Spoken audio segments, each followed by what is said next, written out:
Welcome to the Addiction Counselor Examination, also known as the ACE Exam tutorial. The purpose of this exam is to evaluate a candidate's knowledge and skills that are required to be a competent counselor in an alcohol and other drug or substance use disorder treatment setting. The ACE exam was put together after comprehensive development and review by practitioners, administrators, and educators from throughout the United States, and is based upon relevant and scientifically validated standards,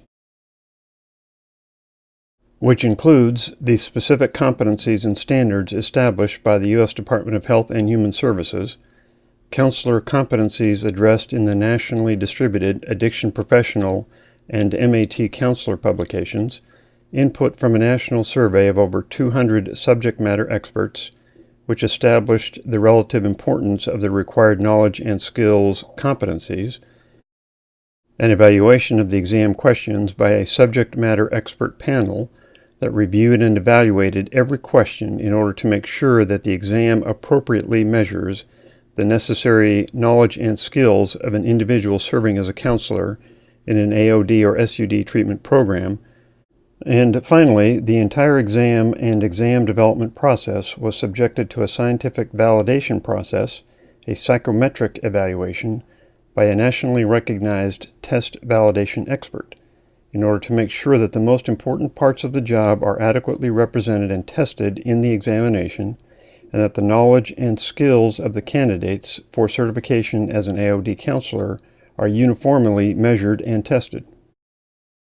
All of the ACE exam questions are based upon the material within 3 publications: the U.S. Department of Health and Human Services Addiction Counseling Competencies, also known as TAP 21, the Addiction Professional, which was developed and published by the Brining Institute, with contributing authors representing practitioners, administrators, and educators from throughout the United States, and the MAT Counselor, a training manual developed by Brining Institute that relates to the specialized skills and knowledge required in counseling within a medication-assisted treatment program. All of the exam questions were developed based upon the information contained within these 3 textbooks. If it is not in these books, it will not be on the exam. In preparing for the exam, we recommend that you watch this tutorial, highlight the areas pointed out in this tutorial within the books, and then go back and study those highlighted areas within your books. The tutorial will go through the material rather quickly, so use this format to stop and replay the video as often as you want.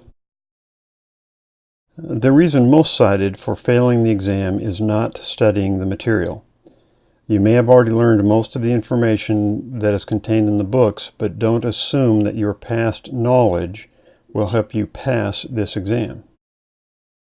The exam contains 100 multiple choice questions. There will be 4 possible answers for each question, and you will select the best answer based upon the material in the books. The 4 subject areas on the exam are understanding addiction, treatment knowledge and application to practice, professional readiness, and counselor competencies. And the tutorial slides will indicate when these areas are covered. So get your books, grab a highlighter and a pen, and let's get started. We'll start with the Addiction Professional, from which most of the exam questions are taken. We'll use this first slide to show you some common features of all the slides to help you keep track of where you are in the tutorial. At the top, it tells you which book you are in. At the bottom, there's a little icon picture that also helps you keep reference to the book that you're in. There's also a chapter indication for the book, and then the title of the area that we are covering on this particular slide. This is how all of the slides are set up, which takes us to the first chapter. Chapter 1 has a lot of good information about professional competency and certification, specifically certification laws in California, but there will be no exam questions on this chapter. Chapter 2 covers history and overview, and there is a lot of information that will be tested on in this chapter or from this chapter, and the important parts to know are everything that is in bold font. especially within the chronology of chemical use and abuse. For example, know about the Washingtonians, know about the 18th Amendment, know about Narcotics Anonymous, know about the Hughes Act. Again, know everything that is bolded in this chapter. And then also on the last page of the chapter, under a few facts, that starts with according to the U.S. Assistant Secretary for Health, know everything in that paragraph. In Chapter 3, know about the various community efforts at addressing problems of addiction. The Minnesota model, the recovery homes, hospitals, managed care, outpatient, non-residential treatment, be able to know what the components of those models are, know how to distinguish between them. The article in this chapter about biblical Christian counseling is included because it is an approach utilized by a substantial number of counselors, and the professional counselor should know about this approach even if the counselor has different beliefs. Here are the three things that you should know for the exam. The first one is that the biblical Christian counseling model declares that the only way for change is by having an inner transformation. That's that first paragraph of that article. The second thing that you should know, under the causal elements of the biblical model, number 5, the role of the counselor is to help the individual through the initial process and help provide biblical wisdom and guidance. And the third thing is that the biblical model says that unless a person is given a new life, he or she will not have within them the power that is needed to break addictions. Those are the only 3 items that may be asked about this article in this chapter on the exam. In Chapter 4, know who makes up the members of the nuclear family and the family of origin, know the difference between those. Know the relationship between community and organization as it relates to the family system. Know about the family system and its subsystems, and know about the family community boundaries, such as rigid, disengaged, diffused family members. Know what those characteristics are, be able to distinguish between them. Know that in 1990, the U.S. Census showed that 21% of all families were step families. Know about family homeostasis and know what that means, and also be able to understand and distinguish between the various roles like placater, blamer, family hero, scapegoat.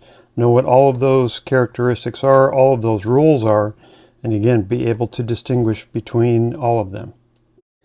So if the exam asks you to identify which family member is the one who acts out, abuses alcohol and drugs to take focus off dependent and unsolvable family problem, that is probably the scapegoat.